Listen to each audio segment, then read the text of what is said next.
Nega orangizga sovuqchilik tushdi? Nega orangizda, ikkalangizda o'rtangizda sovuqchilik boshlandi?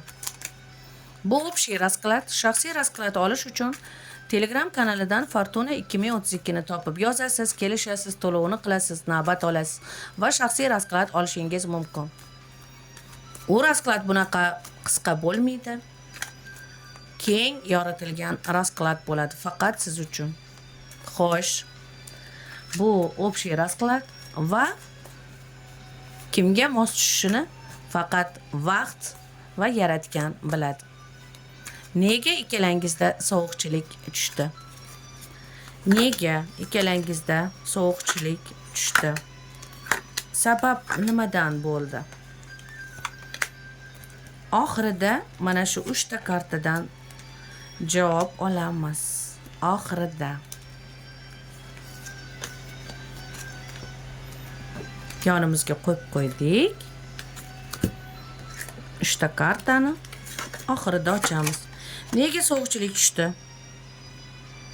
Qandaydir tuman, shubhalar, ya'ni ikkalangizda fitnalar va yana kimdir qandaydir o'rtada bilib bilmasdan yaxshilik qilaman deb yovuzlik qilib qo'ygan, qandaydir o'qitib qo'yganmi yoki o'ziga istib olmoqchi bo'lganmi uni yoki sizdan sovutmoqchi bo'lganmi, qandaydir bir yovuz energiya aralashgan.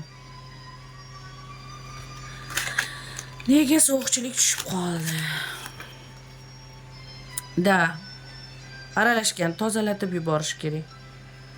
Uchinchi shaxs, o'rtadagi uchinchi shaxs o'qitgan yoki o'ziga istib olgan va shu sababli o'rtangizda sovuqchilik tushib qoldi. Xuddi sevgi masti, xuddi muzlagan yurakka o'xshab. Nega? Xuddi bir-biringiz yonma-yon turibsiz.